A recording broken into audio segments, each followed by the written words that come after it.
fenómenos de relojería de la naturaleza. Impredecibles. Desatan una potencia sobrecogedora. Barren paisajes enteros y vidas en un instante. Estos son algunos de los desastres más violentos de la historia del planeta. Y la única manera de salvarse es apartarse de su camino.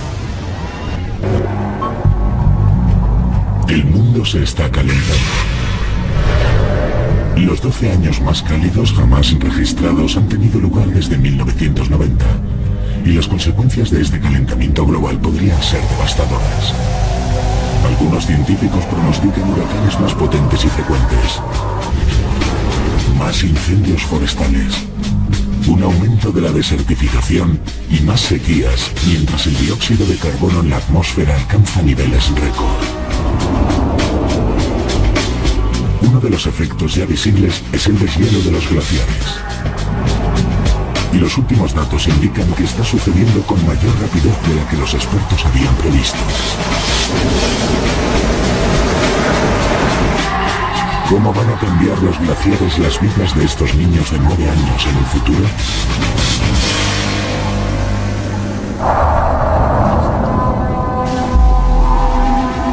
Los glaciares desempeñan un papel clave en el mantenimiento del equilibrio del clima terrestre.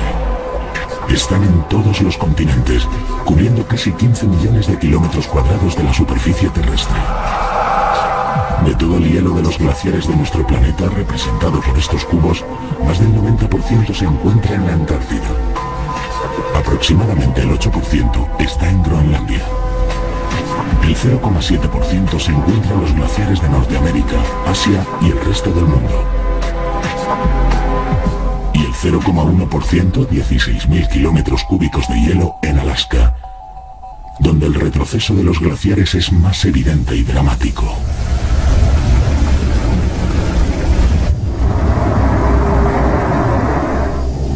Esto es el Bahía Glaciar, situado en el extremo sudoriental de Alaska. Aquí el hielo se derrite a mayor velocidad que en ningún otro lugar del planeta. Bruce Molnia es un insigne glaciólogo experto en los glaciares de Alaska. Desde 1974 viene registrando los cambios experimentados por estos glaciares. Julio de 2006. Molnia vuelve un año más para llevar a cabo su trabajo de campo anual. Recoge evidencias de cómo responden los glaciares a los cambios climáticos. Usa las fotografías que ha tomado a lo largo de casi 4 décadas para evaluar su declive. Primera parada, el glaciar Lamplugh. El año pasado su frente o término parecía mucho más saludable. Este año Molnia lo ha encontrado lleno de grietas profundas e inclinado en el centro. Varios torrentes formados por las aguas del deshielo corren a través del glaciar. Por lo que veo hoy aquí, es evidente que esta parte del glaciar ha cambiado y muestra todo tipo de evidencias significativas de un retroceso imparable.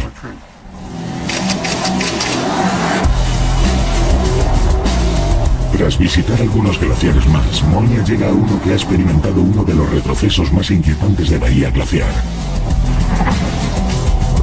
Se trata del glaciar Muir. Molnia hizo estas fotografías en 1976, exactamente en este mismo punto.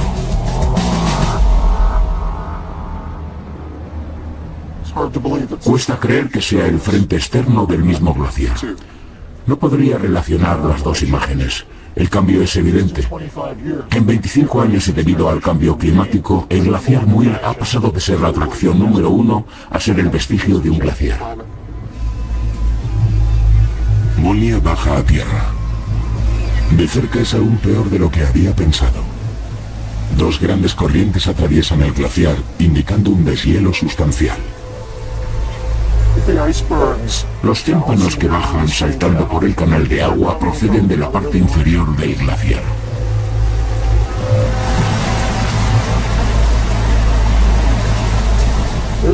Sin duda es un espectáculo, pero esto significa que el glaciar Muir desaparece rápidamente. De hecho, estamos presenciando la desaparición del glaciar Muir en el océano. Es muy triste estar aquí parado viendo cómo desaparece un viejo amigo. Todos los datos reunidos meticulosamente por Molniya conducen a una lúgubre conclusión. Sus investigaciones, al igual que las de sus colegas, le hacen concluir que la gran mayoría de los grandes valles glaciares de Alaska están menguando y en retroceso. Aquí la velocidad a la que retroceden es la más alta registrada en todo el planeta.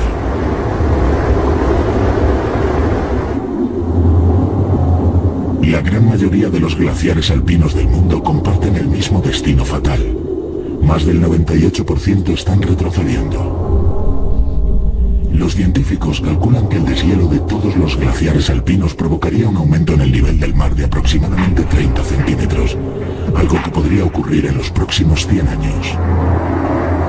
Para comprender por qué desaparecen los glaciares, antes necesitamos saber cómo se forman. Un glaciar es el resultado de muchos años de nevadas. La presión de su propio peso hace que la nieve cristalice y se convierta en hielo. Así nace un glaciar. Los glaciares parecen estar inmóviles, pero en realidad están en movimiento constante. En 2003, los científicos observaron un glaciar que avanza a un ritmo de casi 13 kilómetros al año, es decir, a una media de 34 metros al día. Los glaciares, debido a la fuerza de la gravedad, se deslizan por la pendiente. Molniya usa una sustancia hecha de cola, agua y detergente para ilustrar el proceso. Añade un poco de barro para mostrarnos la forma en que los glaciares arrastran los derrubios montaña abajo. Los glaciares se conducen de una forma muy parecida a la de los ríos. Cada uno se mueve a una velocidad diferente dependiendo de su rampa. De hecho, también se los conoce como ríos de hielo. La velocidad a la que se desplaza un glaciar determina la velocidad a la que el hielo llega al océano y se convierte en iceberg. Un glaciar es como una cuenta bancaria. Si cae más nieve sobre el glaciar de la que se funde, entonces su crédito aumenta y crece. Sería un glaciar sano. Si recibe menos nieve de la que se derrite, el glaciar entra en pérdidas y desaparece. Sería un glaciar enfermo. El deshielo que los científicos están observando actualmente en todo el planeta es el más importante ocurrido en 12.000 años.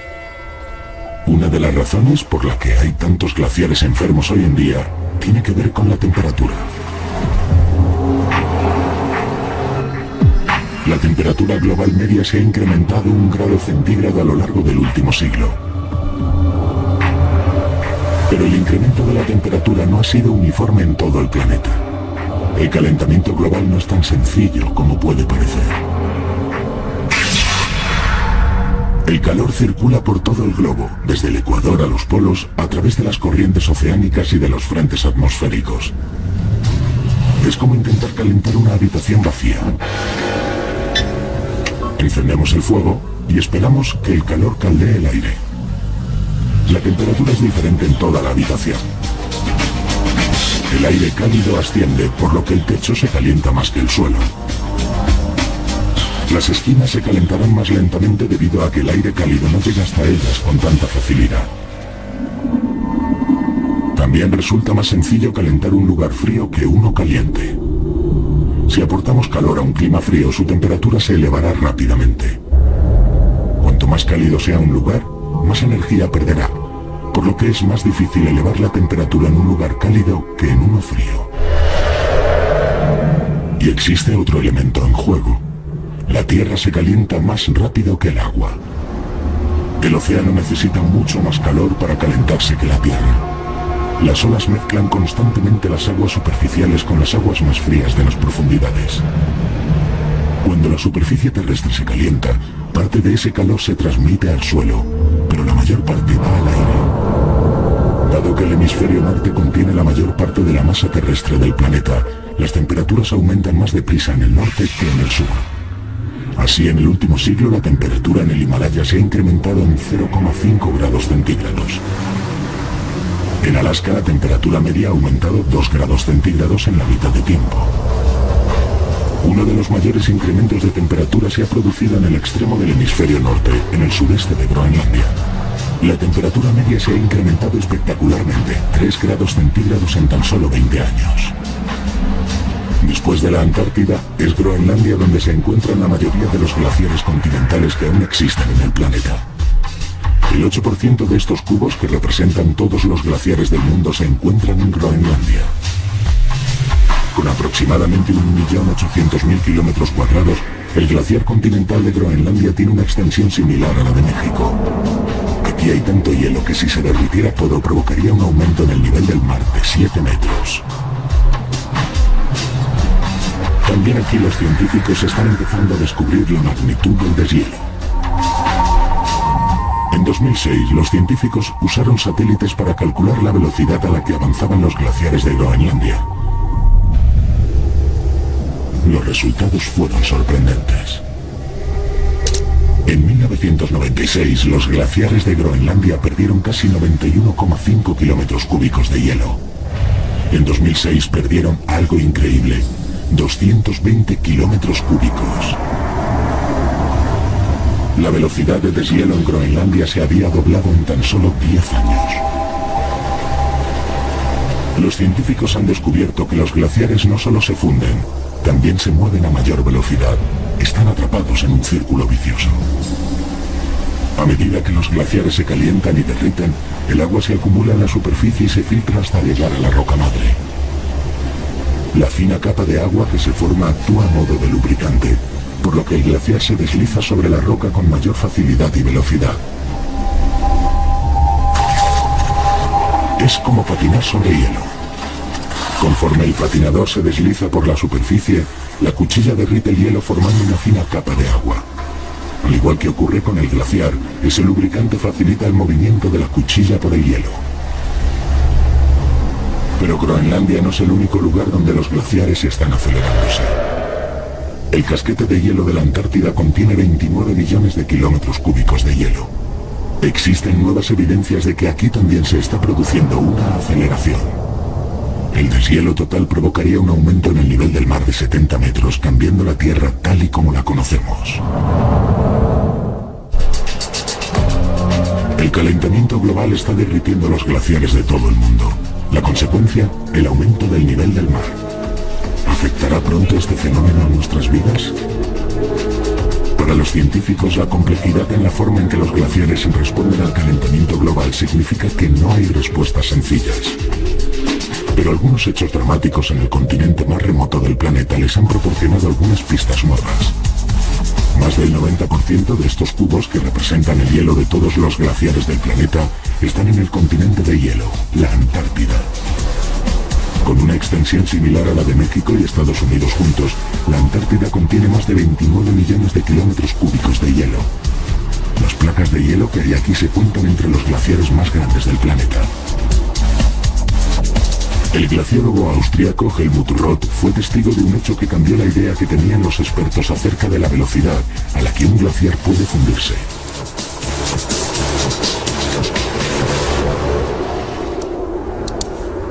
En 1994, Roth dirigía un equipo para estudiar el casquete de hielo de la península antártica.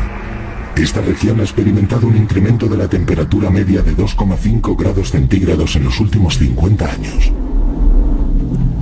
Extendiéndose en dirección a Sudamérica, la espina dorsal de la península es una cordillera desde donde descienden vertiginosamente los glaciares. Al llegar al océano, se expanden sobre el mar en forma de placas de hielo flotantes. Existía una llamada Larsena, con una extensión de 2.476 kilómetros cuadrados. Esta placa de hielo era lo bastante grande para dar cabida a 3 ciudades como Nueva York. A principios de los 90, Larsena era una planicie perfecta, pero en 1994, Roth se alarmó al descubrir fracturas, fallas y profundas grietas cruzando el hielo en todas direcciones. Esta es una cuña que encontramos casualmente en algún lugar de la planicie de la placa de hielo. Tiene 15 metros de altura. Roth no sabía que esas expresivas esculturas serían las precursoras del colapso de la placa. Las grietas nos dieron una idea. Desde su situación en la placa, Roth y su equipo no podían hacerse una idea de la magnitud de su deterioro.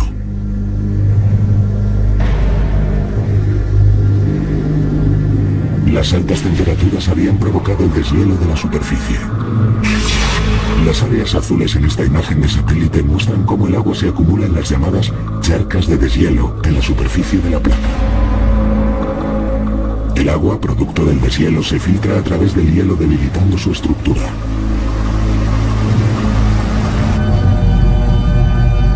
De vuelta en Austria, Roth siguió observando Larsen A vía satélite. En enero de 1995 llegó el verano antártico.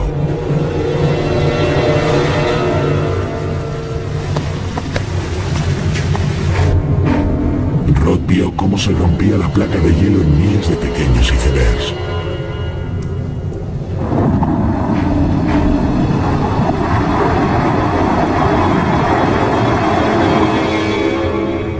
Ocurrió en tan solo 3 días. Al principio no podíamos creernos que ya no estuviera allí, solo había agua.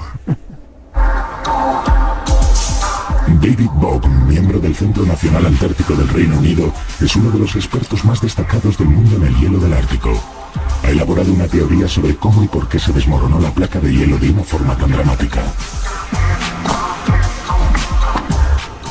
Esta es mi placa de hielo. El hielo es muy resistente cuando está comprimido. Una placa de hielo funciona así. A medida que descienden, los glaciares compactan y alimentan la placa de hielo. Después comienzan a desprenderse los icebergs de la parte inferior de la placa. Incluso mientras se derrite, la placa soporta la pérdida de hielo y se mantiene como si fuera un puente permaneciendo estable. Solo cuando llega un momento en el que se extrae una pieza clave de la placa de hielo, comienza el desplome, que puede producirse de una forma extremadamente rápida. Creo que ya hemos llegado a ese punto, y un bloque más provocará que todo se venga abajo.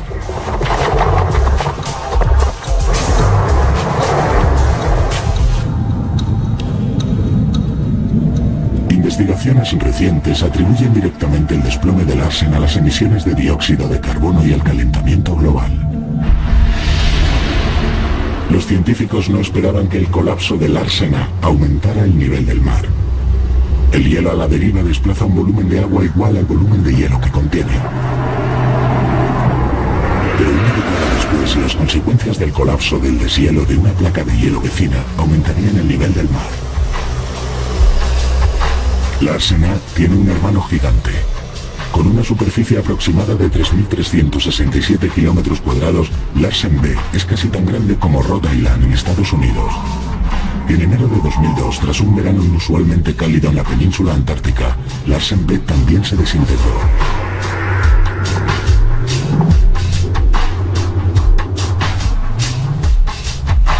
David Bohm vio cómo se autodestruía. A lo largo de más de 5 semanas, los satélites capturaron el drama de 720.000 millones de toneladas de hielo desmoronándose en el océano. Al igual que con Larsen A, la desintegración de Larsen B no provocó el aumento del nivel del océano, pero muy pronto los expertos descubrieron un efecto inesperado. Las placas de hielo flotantes habían estado frenando a los glaciares de la península. Cuando desaparecieron, Bohm comprobó que los glaciares empezaban a acelerarse y a llegar antes al mar, donde terminaban de derretirse. Y la aceleración era dramática. También descubrió que algunos glaciares se desplazaban 8 veces más rápido que antes de que se desintegrara Larsen B. A diferencia de las placas, cuando los glaciares continentales llegan al mar y se derriten, provocan un aumento en el nivel del mar. Bohm calcula que si se derritieran todos los glaciares de la península, el nivel del mar aumentaría 25 centímetros. Pero lo que realmente preocupa a los científicos es lo que está ocurriendo en el oeste. Si la península antártica es el entremés, el Antártico Occidental es el plato fuerte, dado que es una placa mucho más grande. La placa occidental antártica ocupa una superficie de 1,6 millones de kilómetros cuadrados de hielo anclado sobre tierra firme. En algunos puntos tiene hasta 3 kilómetros de densidad. La aceleración de los glaciares podría tener aquí un efecto catastrófico. Si se derritieran por completo, el nivel del mar subiría 5 metros. A diferencia de la península, la placa occidental antártica se extiende hasta el océano y está anclada en el fondo marino. Hasta el momento ha permanecido protegida de las corrientes oceánicas cálidas por dos placas de hielo de una extensión similar a la de Texas y Arizona juntas. Lo que más preocupa a los expertos es el proceso por el cual la placa de hielo está llegando al océano con más rapidez de lo que solía. Para poder calcular con exactitud cuándo se podría producir el deshielo, es necesario comprender la causa de la aceleración de los glaciares. El oeste parece un bloque de hielo sólido, pero los estudios realizados con el radar demuestran que el hielo se desplaza en dirección al mar a través de una serie de extensas zonas denominadas ríos de hielo. Algunos de estos ríos llegan a alcanzar 480 kilómetros de longitud y 96 kilómetros de anchura. Como ocurre con las corrientes en un río, el hielo de estos cursos se desplaza hasta 100 veces más deprisa que el resto de la placa de hielo. Cuanto mayor sea la corriente y más rápido se mueva, más hielo llegará y se derretirá en el océano.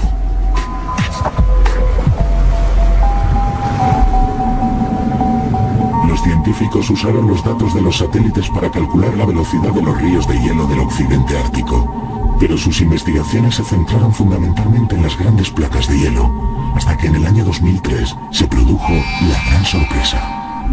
Ninguno de nosotros había estado observando el otro tercio de la placa de hielo occidental antártica que desapareció en el mar de Amundsen. Más tarde conseguimos datos del satélite y esos datos nos confirmaron que habíamos estado buscando en los lugares equivocados. Este es el glaciar Isla de los Pinos. Mide 200 kilómetros de longitud por 30 kilómetros de anchura y es el glaciar de la Antártida que se desplaza a mayor velocidad. Las líneas en esta imagen de satélite muestran cómo se adentra en el mar. En 2003, los científicos comunicaron que avanzaba casi 3 kilómetros al año. Su velocidad se había incrementado un 22% en tan solo 2 décadas. En 2006 descubrieron que la tasa de aceleración del glaciar de Isla de los Pinos se había incrementado un 30%.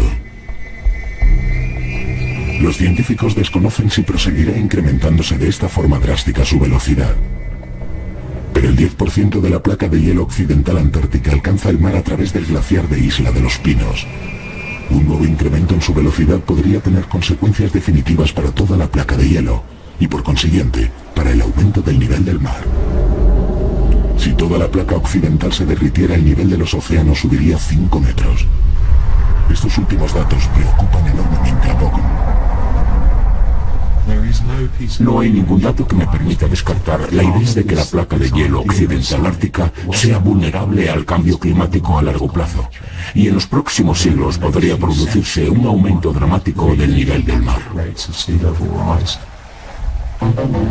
Enfrentados a tantas incertidumbres, algunos científicos recurren a diferentes fuentes de información para responder a esta pregunta.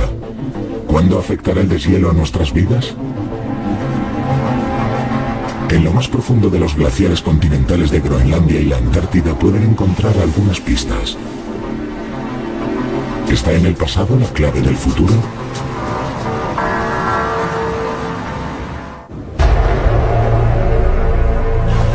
Los glaciares guardan en sus hielos más de 21 millones de kilómetros cúbicos de agua dulce.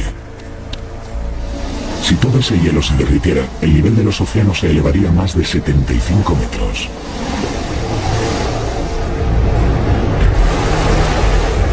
¿Qué significaría eso para la tercera parte de la población mundial que vive próxima a la costa?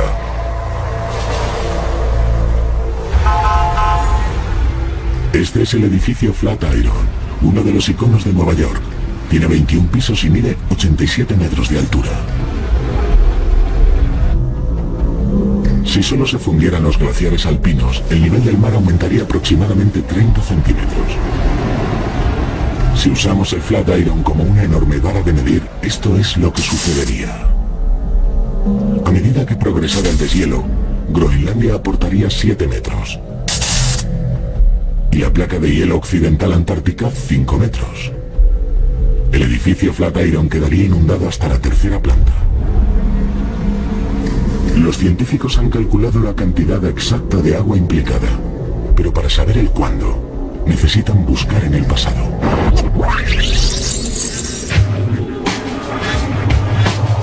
Para ello extraen muestras de hasta 3,5 kilómetros de longitud de las placas de hielo de la Antártida y Groenlandia.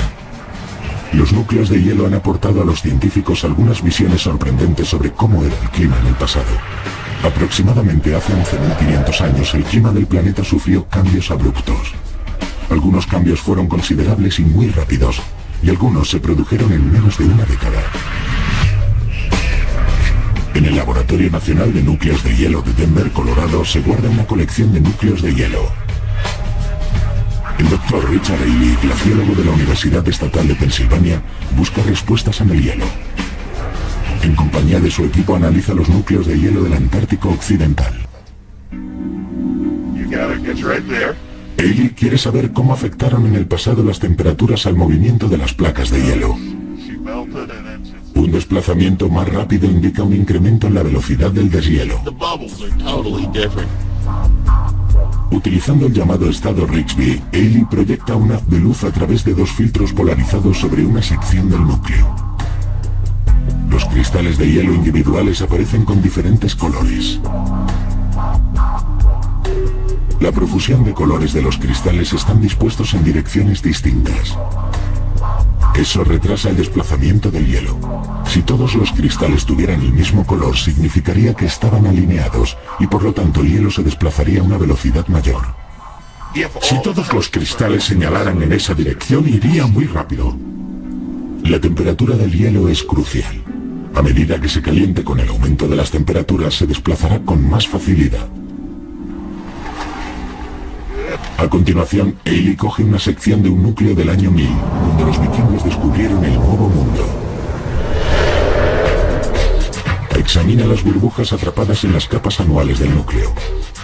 Cuando la nieve cae, atrapa pequeñas burbujas de aire. Esas burbujas indican a Ailey el nivel de dióxido de carbono en ese preciso momento.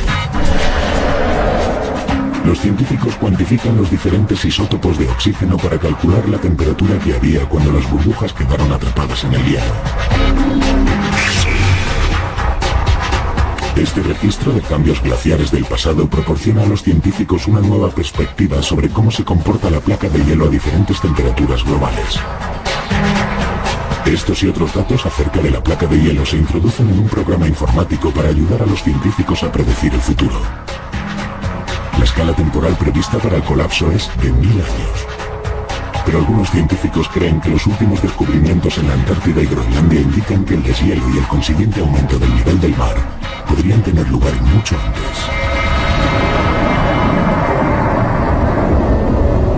Según las predicciones actuales, el nivel de los océanos aumentará 50 centímetros a finales de este siglo. Pero el aumento del nivel del mar no será la única consecuencia de la desaparición de los glaciares, y tampoco será necesario vivir en la costa para notar los efectos. En algunos lugares del mundo ya sufren otras consecuencias. El reino del Bután, en la cordillera del Himalaya. La imagen de satélite muestra algunos de sus 2.700 lagos glaciares. Los lagos glaciares son aparentemente como cualquier otro lago, pero son producto del agua acumulada a consecuencia del deshielo en diques naturales tras el retroceso de los glaciares. Este dique o morrena se forma durante el avance del glaciar y alcanza su posición final, al igual que una máquina excavadora acumulando materiales. El problema es que la morrena o dique natural es muy inestable. Una avalancha de rocas o los bloques de hielos desprendidos del glaciar pueden provocar una avalancha. La ola resultante podría ser lo bastante fuerte como para romper el dique y provocar una inundación catastrófica. Los científicos denominan a este fenómeno inundaciones o avalanchas glaciares.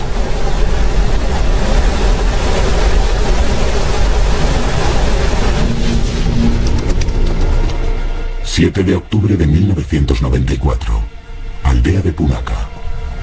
El dique del lago glaciar Lubisho cede repentinamente.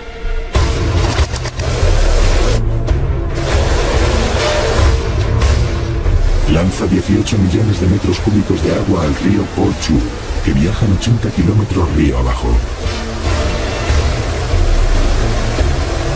Una avalancha de 5 metros de altura de rocas, fango y árboles alcanza Punakha a las 6 de la madrugada, sin previo aviso. Los árboles desnudos de ramas se transforman en enormes arietes, destruyéndolo todo a su paso. La avalancha destruye la aldea y acaba con 21 vidas.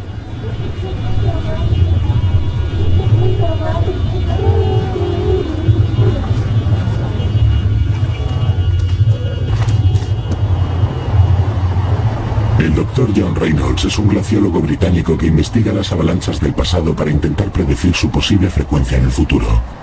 Ha descubierto un depósito de árboles y cantos rodados, resultado de una avalancha enterrado bajo una colina.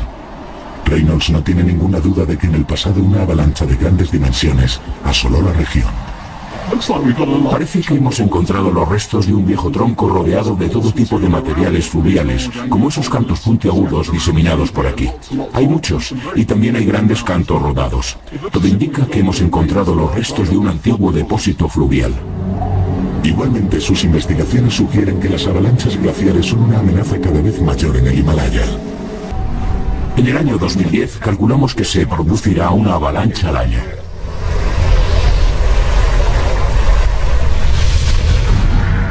Bután es un ejemplo de cómo el deshielo de los glaciares afecta ya a algunas comunidades. En Venecia, Italia, las consecuencias del aumento del nivel del mar ya han empezado a hacerse notar. Esta ciudad nos ofrece una visión anticipada de cómo podría ser la vida en el año 2050.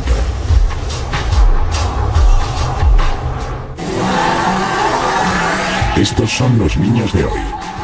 ¿Qué aspecto tendrá el mundo cuando cumplan 50 años? Según las últimas previsiones, el nivel del mar habrá subido 4 centímetros a finales de siglo.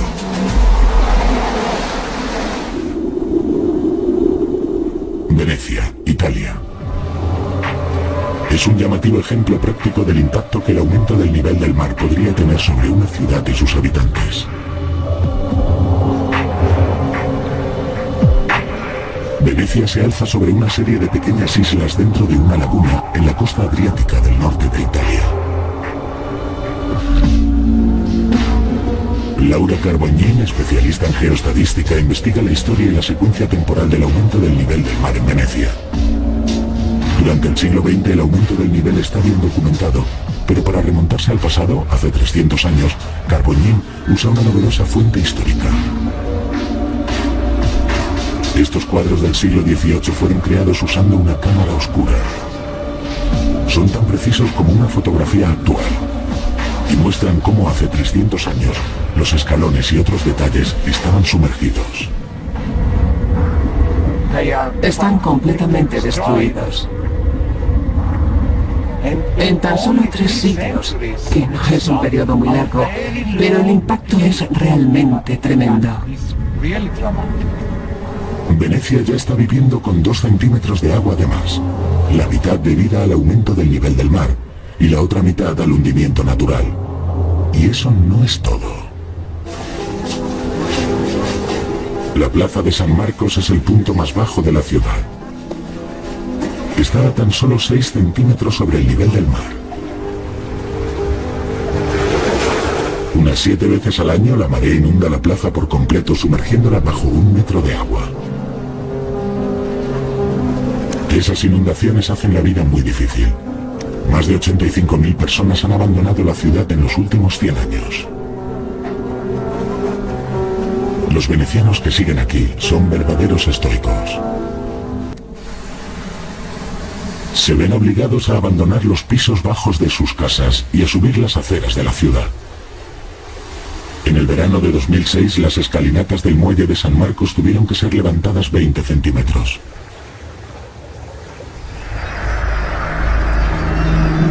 Existe también un gran proyecto en construcción en la actualidad, el proyecto MOSE. 79 compuertas dispuestas sobre el fondo del mar cerrarán las 3 entradas principales del Adriático a la laguna. Cuando el agua suba 1 metro, las compuertas se llenarán de aire y se alzarán creando una barrera que impedirá el paso del mar.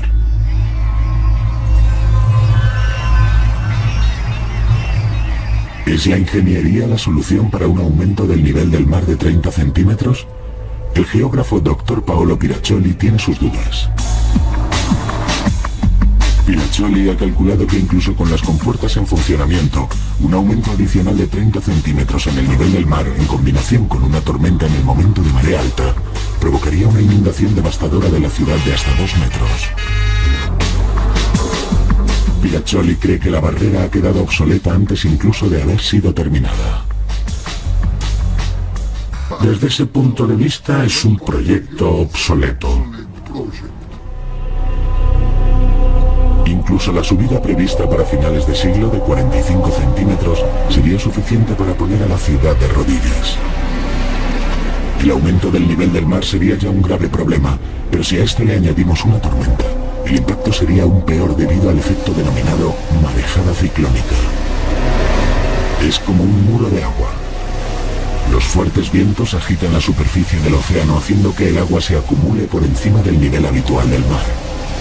Las altas presiones atmosféricas en los bordes de una tormenta o huracán hacen que el océano se abombe bajo el ojo del huracán, donde la presión es más baja.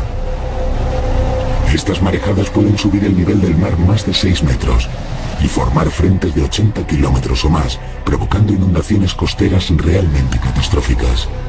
Con frecuencia este es el efecto más devastador de un huracán. 1.300 kilómetros al norte de Venecia se encuentran los Países Bajos. Con la mitad de su país bajo el nivel del mar, los holandeses se toman muy en serio el cambio climático.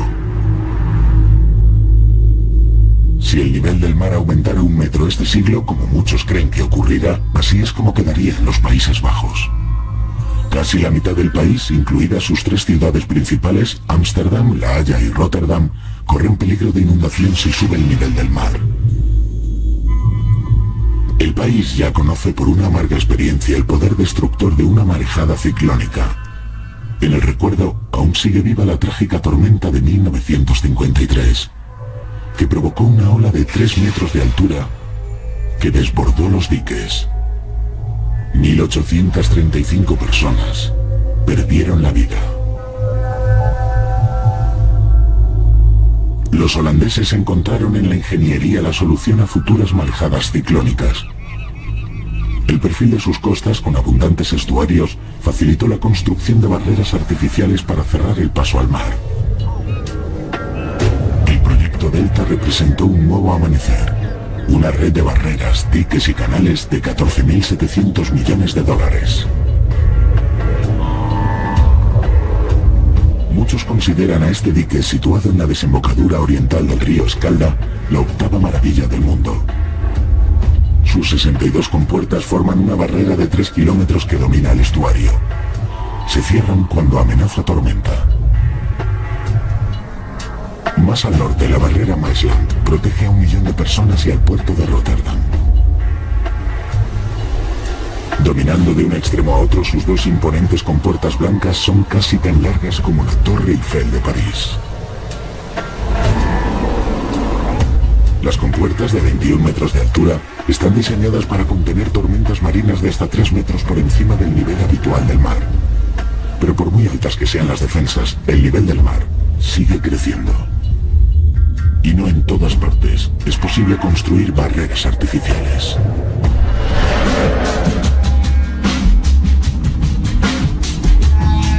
El área metropolitana de Nueva York es la región más poblada de Estados Unidos. Más de 22 millones de personas viven en 34.000 kilómetros cuadrados. La ciudad tiene aproximadamente 2.500 kilómetros de costa. 4 de sus 5 distritos son islas.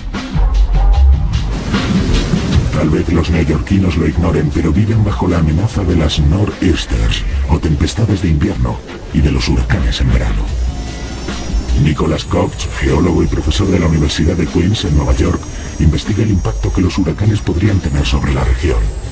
Y la historia confirma que el área de Nueva York fue alcanzada por un gran huracán a pesar de encontrarse tan al norte. Koch considera a Nueva York una ciudad muy vulnerable ante la posibilidad de la llegada de un gran huracán con marejada ciclónica. Los huracanes circulan en sentido contrario a las agujas de un reloj. Los vientos empujan el agua de este a oeste. La potencia de una marejada ciclónica se incrementaría por la geografía de Nueva York. El área de Nueva York y Nueva Jersey forma un ángulo recto. En un frente de huracán, el agua chocaría contra un ángulo recto y el agua no puede pasar por ahí, porque no hay sitio para hacerlo y por lo tanto asciende. Koch ha encontrado en el pasado una aleccionadora historia que muestra el daño devastador que podría provocar un huracán aun cuando no aumentara el nivel del mar. La historia comienza en 1995. Un huracán ha pasado cerca de Nueva York. Koch sabe que las olas han debido causar algunos daños y envía a sus alumnos de geología a la playa de Rockaway, en el distrito de Queens, a ver qué es lo que descubren.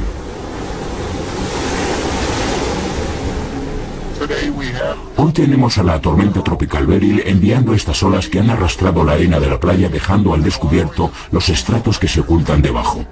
Las condiciones de hoy son prácticamente idénticas a las del día de nuestro hallazgo. Lo que encontraron forma una extraordinaria colección de trozos de muñecas, quinqués, trozos de porcelana y cristal. Es evidente que son antiguos. La marca de la porcelana es de 1890. Koch no tiene ni idea de dónde proceden. Estudia viejos mapas y periódicos, hasta que finalmente descubre una historia asombrosa. La noche del 24 de septiembre de 1893, un huracán de categoría 2 alcanzó la región de Nueva York, provocando una tempestad tan potente que hizo desaparecer una isla situada frente a la costa de Rockaway. Yo, que nací y me crié en Nueva York, no tenía ni idea de que había una isla frente a Rockaway. Conforme avanzan sus lecturas, Koch descubre que no se trataba de un banco de arena aislado. La isla de Hog era uno de los lugares favoritos de los neoyorquinos al que solían ir a comer, beber y divertirse. Medía 1,5 kilómetros de longitud. Era la versión siglo XIX de los Hamptons. Aquel día desapareció para siempre. El huracán llegó de noche y no murió nadie. Si el nivel del mar sube y hay una tempestad, otras islas podrían desaparecer.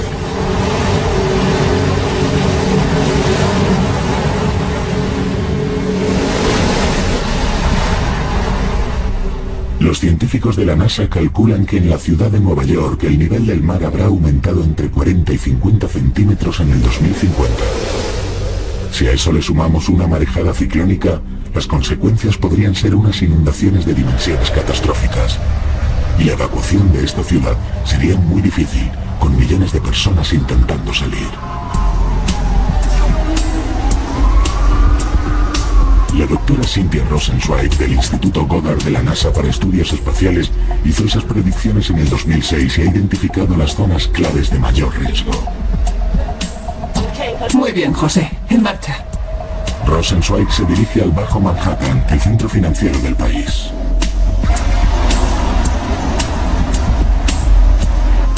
Su primera parada, la zona cero. Bien, bajemos a echar un vistazo.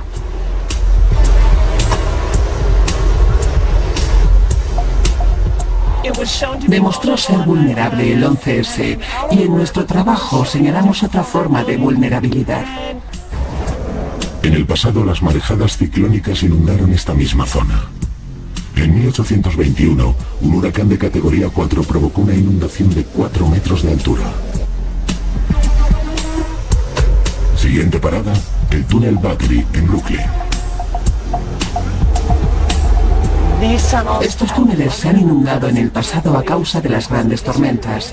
Son vías de comunicación vitales. La vida diaria de muchas personas sufriría alteraciones graves si estos túneles volvieran a inundarse. Y no solo es una amenaza para los conductores. Cada día 5.700.000 viajeros usan el transporte público en Nueva York. La tormenta Nor'easter de 1992 demostró lo que puede pasarle al metro cuando hay una tormenta con marea alta. Siguiente parada, la terminal subterránea de South Ferry, a solo 5 metros de distancia de la orilla. Se inundaría el edificio, pero también inundaría esto, debajo de mis pies. Y el agua entraría directamente por estos conductos de ventilación hasta el metro. Última parada, Wall Street. Estamos justo al lado del agua. Es una situación extremadamente vulnerable en caso de que ocurriera una marejada ciclónica que elevaría el nivel del mar inundando nuestro distrito financiero. El Producto Regional Bruto, nuestro valor económico, es aproximadamente de $1 billón anuales. Y aquí estamos a merced del mar. Todo el mundo quiere saber con exactitud cuándo empezará a subir el nivel del mar haciendo todo esto realidad. Pero hay numerosos factores que complican los cálculos sobre la velocidad del deshielo. Y que podrían dejar en ridículo las previsiones temporales.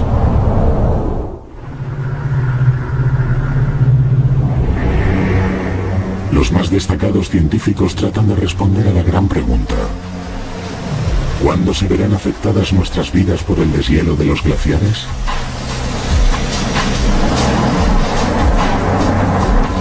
Nuestros hijos y nosotros mismos nos enfrentamos a finales del presente siglo a un aumento de 50 centímetros del nivel del mar.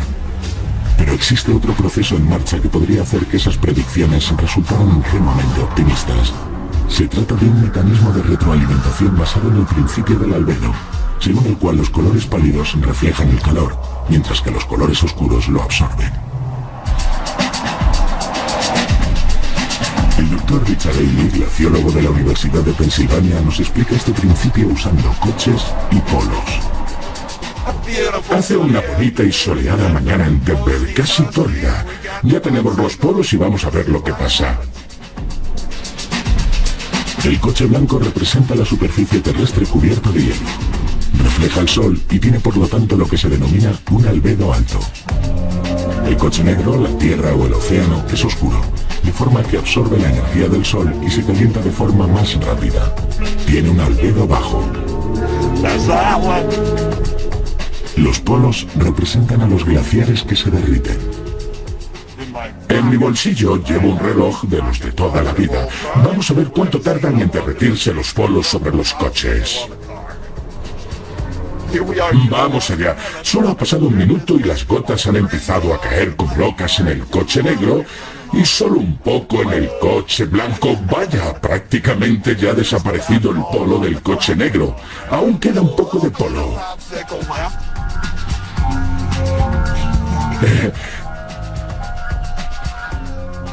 5 minutos. Groenlandia durará un poco más que este polo. Incluso los glaciares de montaña durarán más. Acabamos de perder el glaciar del coche negro. Solo ha durado 7 minutos, pobre. No queda mucho de nuestro glaciar. No lo ha conseguido. Mientras, el polo del coche blanco también se está derritiendo, pero resiste un poco más. Se ha salvado.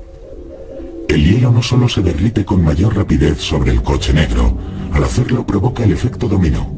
A medida que desaparecen, los glaciares de nieve van dejando al descubierto más superficie terrestre oscura y agua. El planeta absorbe más calor solar. Como consecuencia se derrite más hielo y nieve. Una reacción en cadena planetaria está en marcha.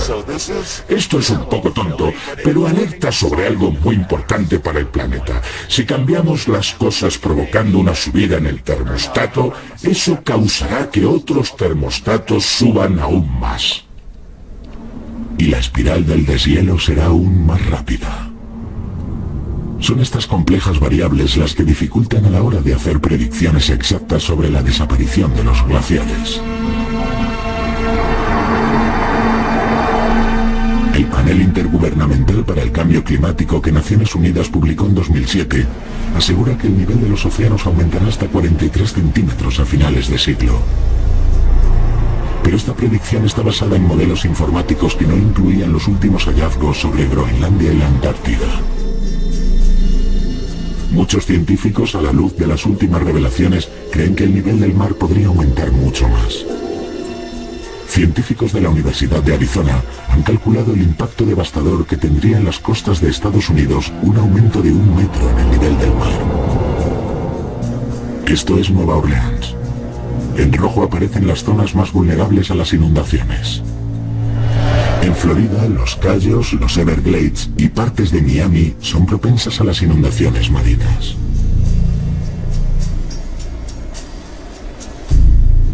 Más al norte, partes de Baltimore, Filadelfia e incluso Washington D.C. corren peligro.